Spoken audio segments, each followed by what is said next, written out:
Olá, muito boa tarde para você. Está começando a semana e o nosso Revista Maranhão já começa destacando nesta edição. Você acompanha o Maranhão reduzindo a fila e o tempo de espera por transplante de córnea. A tecnologia aproximando, mas também adoecendo, viu? O uso excessivo do celular nas redes sociais está por trás, inclusive, do crescimento de casos de ansiedade e outras doenças. Aqui no estúdio a gente vai bater um papo sobre esse tema. E você também vai conferir que já entrou em vigor a lei que cria a patrulha Henri Borel, de proteção à infância e adolescência aqui no estado. Tudo isso e muito mais, viu? E a partir de agora, no seu Revista Maranhão, que já está no ar.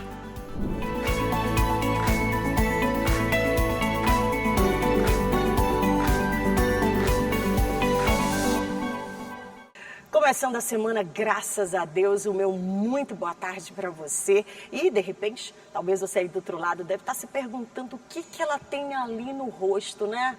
Pois é um curativo e por trás desse curativo eu descobri um cisto e graças a Deus já retirei e leva um tempinho para cicatrizar e por isso a proteção por aqui, viu? Mas chamando a sua atenção para estar atento o tempo todo ao que aparece aí no seu corpo, no seu rosto, em toda a região. Afinal de contas é necessário que a gente faça essa prevenção o tempo todo, né?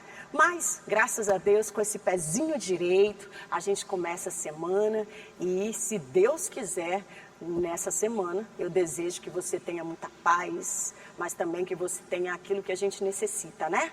Coragem para poder ir dando esses passos aí e a gente enfrentar tudo que aparecer pela frente. Combinado? Vamos começar então? Começar exatamente falando sobre vida e esperança. Afinal, é preciso comemorar o que faz bem, né? E o que está dando certo. E olha que notícia para lá de boa. É que o Maranhão agora está ocupando a 11ª posição no ranking nacional de doadores efetivos por meio do plano de aceleração de transplantes. O tempo de espera agora por uma córnea, por exemplo, que somava 41 meses, caiu para 18 agora em 2025. O plano de aceleração de transplante fez o Maranhão sair da última posição no ranking nacional de doadores efetivos e alcançar o 11º lugar. Em 2 anos, o estado reduziu o tempo médio de espera, diminuiu a fila de pacientes e ampliou o número de cirurgias de córnea. O plano de aceleração de transplantes ele foi implantado em 2023, com o apoio do secretário Tiago Fernandes, CAT e o governador Brandão. Após a implementação do plano, o Maranhão saltou da 27ª posição no ranking nacional para agora a 11ª. Não só no número de doadores efetivos de múltiplos órgãos, mas também no número de transplantes de córnea. Para que se tenha uma ideia do impacto disso na vida da população maranhense que precisa desse serviço, em 2022 nós tínhamos quase 1.000 maranhenses cegos na fila esperando pela oportunidade de um transplante, com um tempo médio de espera para ser transplantado de 42 meses. Outro avanço foi a queda na taxa de negativa familiar para a doação de órgãos e tecidos, de 70% para 33%, aproximando o Maranhão dos índices das regiões Sul e Sudeste, de acordo com o Sistema Nacional de Transplantes. Os números apontam que o tempo de espera, que era de 41 meses em 2023, caiu para 32 meses em 2024 e chegou a 18 meses em 2025, uma redução de mais de 50%. O coordenador da Central de Transplantes explica os fatores que contribuíram para este resultado. Dentro do plano de aceleração de transplantes, nós promovemos treinamento, capacitação e desenvolvimento de lideranças e de novos profissionais. O Maranhão passou 22 anos com um único centro de captação de córneas. Hoje, nós já estamos com 4 centros ativos e mais o 5º em implementação no interior do estado. Então, nós temos agora 3 centros de captação na capital, um em Imperatriz e estamos implantando, viabilizando um na cidade de Presidente Dutra. Com o empenho do poder público e estratégias de gestão, o número de transplantes de córnea cresce a cada ano. Foram 133 transplantes em 2022, 255 em 2023. O número subiu para 457 no ano passado. E este ano já são 288 procedimentos, com expectativa de superar estes números até o fim do ano. E com os avanços, O governo do Maranhão consolida uma rede de transplantes mais ágil, eficiente e próxima de quem mais precisa. E que bom, né? Tomara que esse número seja cada vez mais positivo e as pessoas que estão aí nessa fila de espera, elas possam ter muito mais, né, certeza de que esse tempo vai passar rápido e já cada uma delas está curada, né? Que é isso que a gente quer tanto e por aqui a gente deseja. Mas olha, vamos falar de tecnologia? Que a tecnologia, a gente sabe que facilita a nossa vida muitas vezes, né? Aproxima pessoas e coloca o mundo na palma da nossa mão por meio do celular. Mas até que ponto tanta conexão pode estar de alguma forma, nos desconectando de nós mesmos, por exemplo? Olha, casos de ansiedade, depressão, tantas outras doenças que são causadas pelo mundo digital têm crescido de forma assustadora. E o celular, que virou quase uma extensão do nosso corpo, pode ser um desses grandes vilões. Com o avanço da tecnologia e a constante conexão às redes sociais, aplicativos e demandas digitais, profissionais da saúde mental têm observado um aumento significativo nos casos de ansiedade, depressão e síndrome de burnout, relacionados ao uso excessivo de telas. A situação levanta o alerta. Até que ponto a tecnologia está afetando a saúde mental? Burnout já era um termo utilizado para a gente tipificar formas de cansaço e exaustão dentro do ambiente laboral. Ele reserva sintomas como cansaço, exaustão, comportamentos de isolamento, né, distorções com a própria imagem, causa no sujeito a sensação de desencaixe do mundo. De acordo com o SUS, pela primeira vez, os registros de ansiedade em crianças e jovens superaram os de adultos. Entre 2014 e 2024, os atendimentos por ansiedade em menores de 10 a 14 anos aumentaram mais de 1.500%. Os efeitos também são sentidos dentro das salas de aula. Para evitar a dependência, algumas escolas já adotam políticas de desintoxicação digital, incentivando que os alunos mantenham o foco longe das telas e aprendam a equilibrar tecnologia e vida real. Bom, há muitos anos na escola a gente já trabalha com tecnologia. E a tecnologia sempre em prol da educação. E hoje a gente consegue verificar que os alunos conseguiram se adaptar muito bem. É um processo, saberíamos que não seria tão fácil, mas foi um processo que a gente conseguiu construir. Então eles conseguem, além de brincar, conversar, interagir e poder sim conhecer melhor o outro. E não ficar lado a lado apenas com o celular, com um jogo ou gravando. Helena ressalta a importância de usar o tempo livre para brincadeiras e conversas entre amigos, sem o uso de telas. Eu acho que com a proibição do celular, o que mais mudou foi minha rotina dentro da escola. Já que antes, com os celulares, principalmente na hora do intervalo, a gente acabava não conversando, às vezes não usando tanto o tempo de bola que a gente tem na escola para praticar esportes, porque preferia ficar no celular, até conversava, interagir um pouco, mas não tanto quanto a gente está interagindo hoje em dia, já que não tem o celular para ficar usando todo o tempo. Especialistas reforçam que não se trata de abandonar a tecnologia, mas de encontrar um equilíbrio.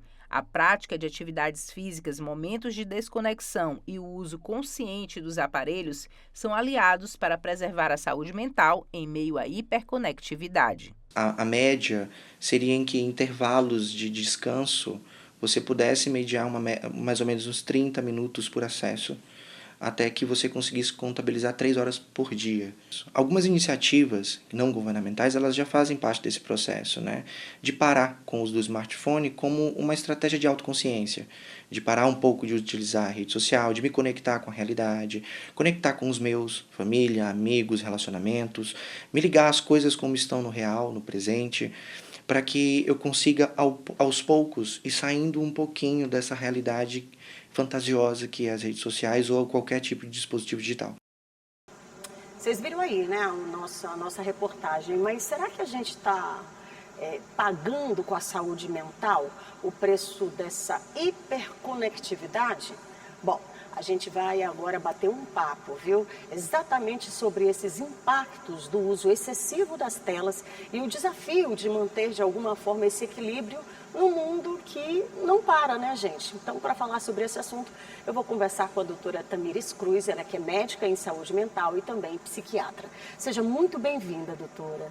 Obrigada pela oportunidade de estar aqui para a gente falar desse tema muito necessário e que vem adoecendo muitas pessoas, principalmente os jovens. Eita, doutora, a gente fica por aqui sem saber nem como começa, porque, olha, esse celular que oferece tanta tecnologia para a gente pode ser um dispositivo, muitas vezes, inclusive, fatal, né, doutora, em alguns casos, né? A senhora tem essa realidade diária, doutora? Sim, hoje nós lidamos na psiquiatria com um termo pouco conhecido que se chama obesidade mental, que é exatamente esse excesso de informação. A tecnologia ela ajuda muito, mas também atrapalha na mesma medida. Às vezes, eu controlo, eu digo que isso até é muito mais prejudicial do que benéfico, por N fatores. Primeiro, a gestão de tempo. Quando nos deparamos com o celular, independente da ação que você vai fazer, a própria tela, ela vai gerando ali dopamina, que é um neurotransmissor responsável por esse prazer. Então, a gente fica ali fissurado no celular e vai liberando mais dopamina e o cérebro vai dizendo, eu quero mais dessa substância. E aí, quando você se depara, eu ia ficar 10 minutos no meu celular, mandando uma mensagem, respondendo uma pessoa ou olhando aqui alguma coisa no meu Instagram, por exemplo, acabo demorando horas. Então, o primeiro passo prejudicial é a gestão de tempo. Nós nos perdemos ali no uso do celular. E isso faz com que você libere mais dopamina. O excesso dessa substância também vai atrapalhar de forma hormonal o teu organismo, porque vai liberar mais adrenalina, né? Então, você vai ficar o tempo todo tendo essa necessidade, aumentando ali os níveis de cortisol, e isso eu vou trazer um prejuízo físico para o paciente, porque eu vou trazer um desgaste hormonal.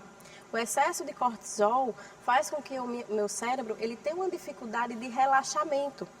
Doutora, traduz isso para uma linguagem mais leiga, para que eu possa entender esse prejuízo. Então, a quantidade que você fica no uso do celular, você vai ser mais propenso a desenvolver mais crises de ansiedade, por exemplo. Agora, doutora, vamos lá. Esse é um termo que a gente tem ouvido assim assustadoramente, a questão da ansiedade, que a gente já observou pela fala da doutora, que o celular ele é uma porta escancarada para isso, né? Mas esse mesmo jovem que a senhora citou, os profissionais, as pessoas que atuam, né? Parece que assim, é quase impossível as pessoas viverem sem o celular, né? Existe uma dependência, não sei se eu posso colocar esse termo, mas é quase como uma dependência das pessoas. Como fazer em meio a tudo isso para se criar uma disciplina e, de alguma forma, você ter, né, uma saúde mental equilibrada? Você tem que estabelecer regras na sua vida. E eu falo assim para os meus pacientes, o estresse, que é uma doença mental, eu não falo de irritabilidade, eu falo do estresse mental mesmo, onde eu vou ter alterações hormonais, alterações imunológicas. Então, para que eu possa reduzir o estresse, eu tenho que entrar com técnicas de relaxamento. Ou seja, eu tenho que me afastar por um tempo ali do meu celular. Porque o celular vai fazer com que eu esteja mandando mensagens para o meu cérebro, dizendo o tempo todo que eu preciso trabalhar. Porque o cérebro, ele não sabe o que é real, nem o que é imaginário. Então, se eu estou diante de uma tela que está estimulando a produção de adrenalina, né, pela luz, e aí eu estou mandando que mensagem para o meu cérebro? Que eu estou trabalhando o tempo todo.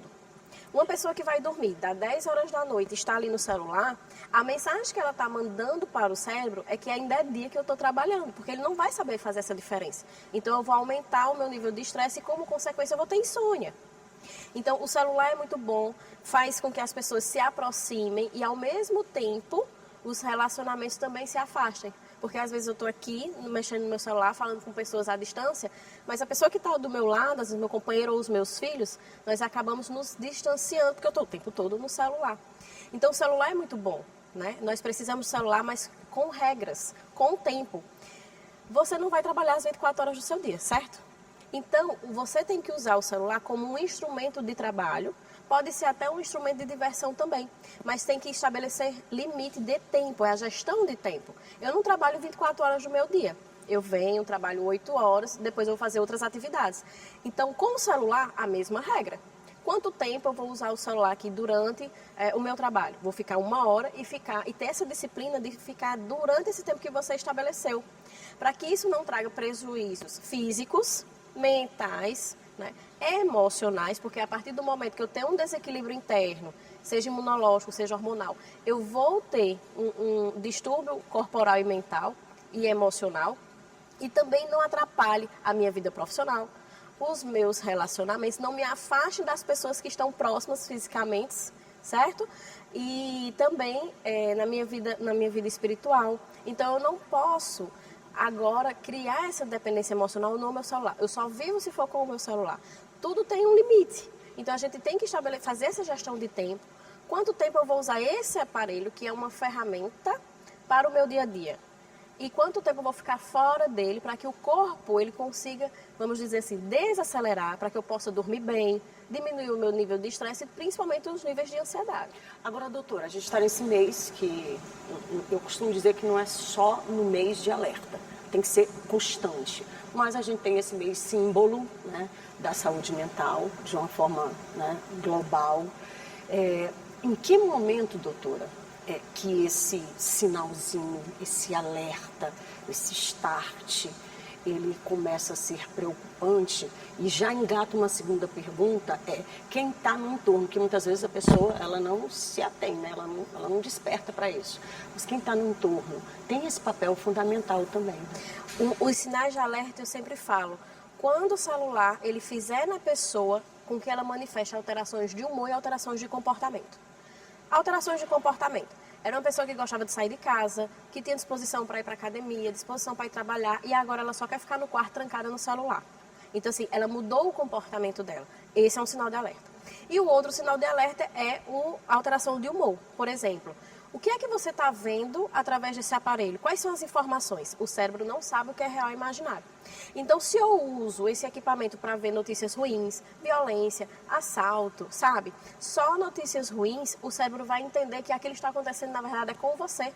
E eu começo a ficar um indivíduo mais deprimido ou mais irritado. Então, quando uma pessoa notar, meu filho, minha filha, meu companheiro, minha companheira, está apresentando alterações de humor e alterações de comportamento, é nesse momento que ele precisa buscar ajuda.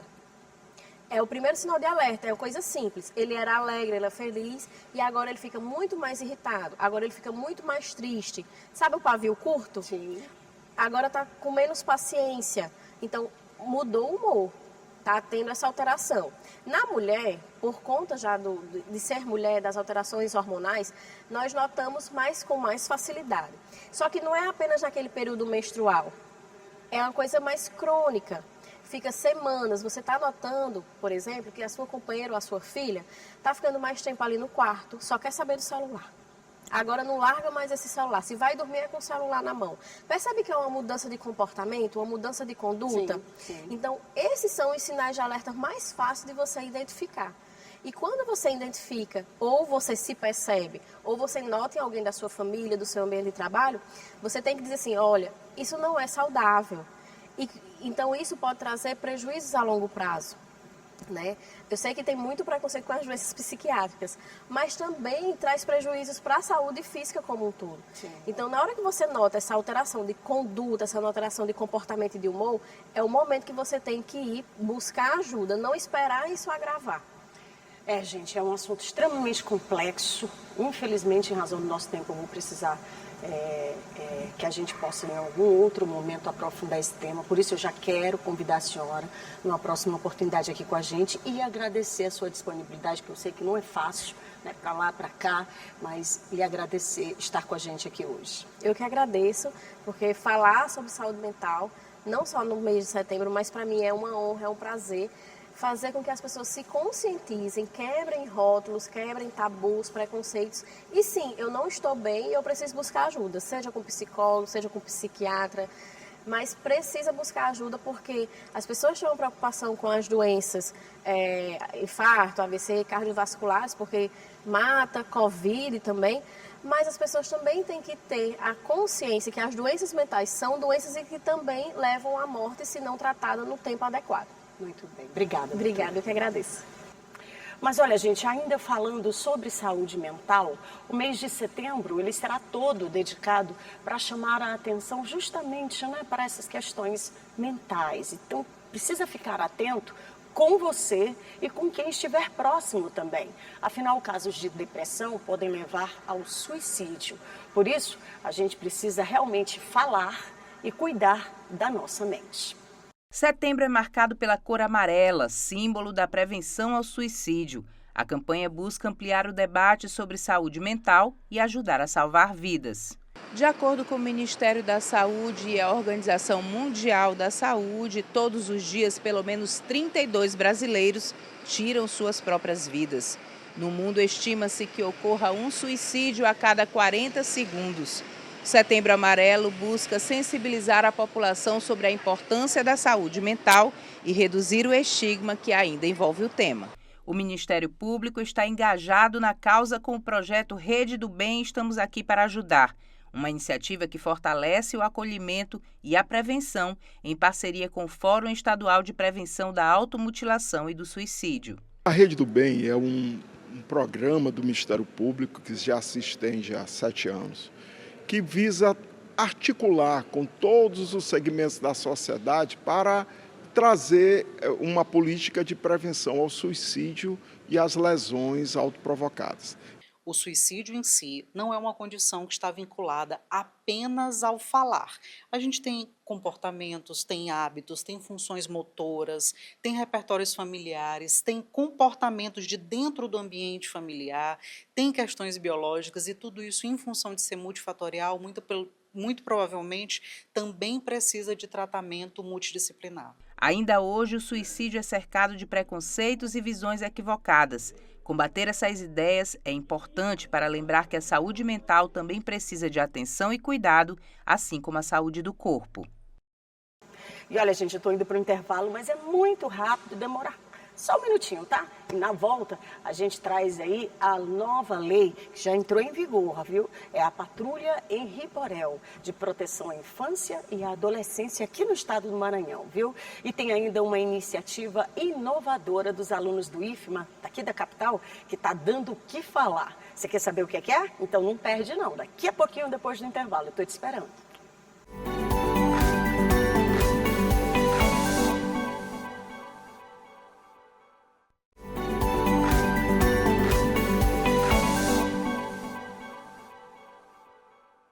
Falei que era rapidinho? Já estou de volta aqui com a nossa revista de toda segunda-feira. E claro, começando essa semana com muita informação. Lembrando você que se agora, né, de repente você zapeando o canal, então chegou aí da rua naquela loucura que a gente sabe, né, que é o começo da semana, e aí encontrou a gente aqui, já pode respirar, viu? Tem muita informação, mas toda segunda-feira esse nosso encontro é sempre a partir do 12h30. E aí você, daqui a pouquinho, no finalzinho do programa, pode rever todo o nosso conteúdo. Basta ir lá no YouTube, coloca assim, TV Assembleia, e você já vai procurando lá a nossa revista, a Revista Maranhão, e já tem acesso, tá? Pega esse link, dispara para todo mundo, porque a informação é sempre muito bem-vinda e, claro, a gente precisa disseminar o que é bom, não é? E olha, minha gente, um passo importante, viu, na proteção da infância e adolescência foi dado aqui no Maranhão, inspirado em um caso que comoveu o país, a morte do pequeno menino Henri Borel, de apenas 4 anos de idade, fez com que uma nova lei estadual fosse criada. É a Patrulha Especializada no Combate à Violência contra Crianças e Adolescentes. O Maranhão passa a contar com um novo instrumento de proteção à infância e adolescência. A Lei nº 12.614/25 cria a Patrulha Henri Borel e faz referência ao menino Henri Borel, de apenas 4 anos, assassinado no Rio de Janeiro em 2021, em um caso que ganhou repercussão nacional. Esse caso, ele foi o precursor que deu origem a essa lei que tem maior proteção às crianças. Foi um caso de um menino de 4 anos que foi violentado e morto pelo padrasto e pela mãe, que estava vendo toda a situação e negligenciou. Então, a partir desse momento, houve um olhar voltado para aquelas crianças que estão sofrendo violências domésticas. A lei foi inspirada nesse episódio aprovado pela Assembleia Legislativa e sancionada pelo Governo do Estado.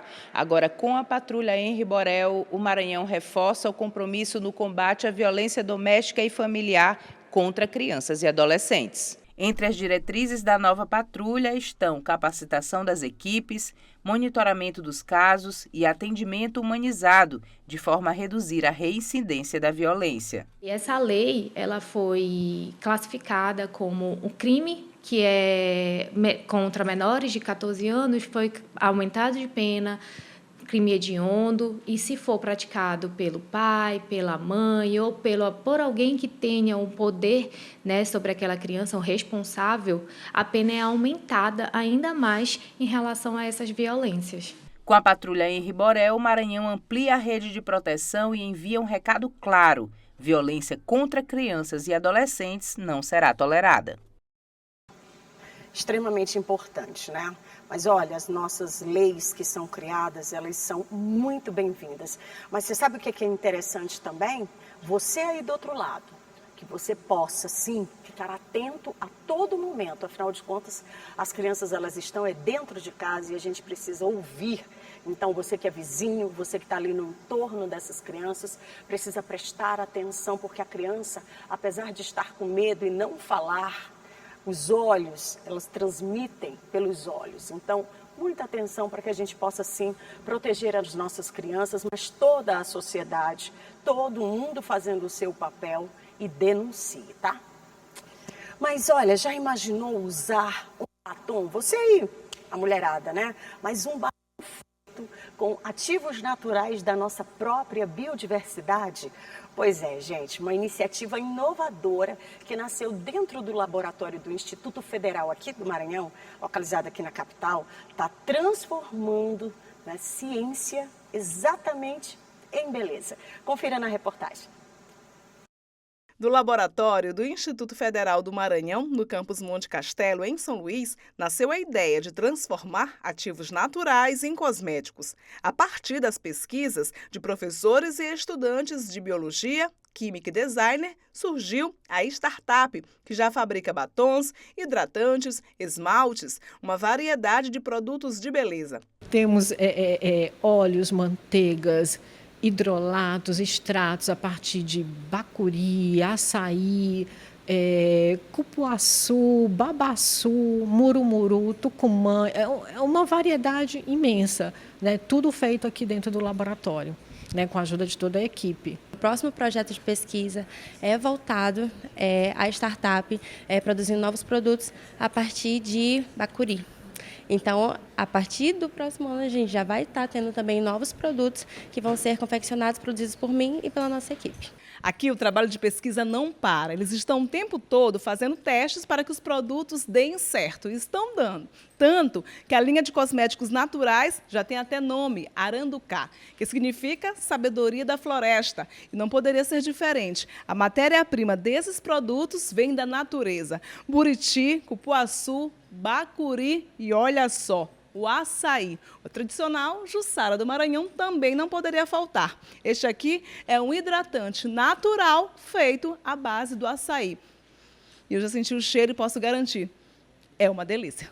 A gente está buscando ter essa licença perante a Anvisa, perante a Vigilância Sanitária, que é importante para que a gente possa, de fato, vender os produtos, né? Uma vez que a gente está tendo todo esse trabalho, não só de descoberta, mas a gente quer também oferecer para a população produtos de qualidade, produtos que vão trazer não só benefícios, né, para a bioeconomia local, mas também, né, para a pele das pessoas, né, com todos os ativos que a gente tem aqui no Maranhão, com todos os benefícios.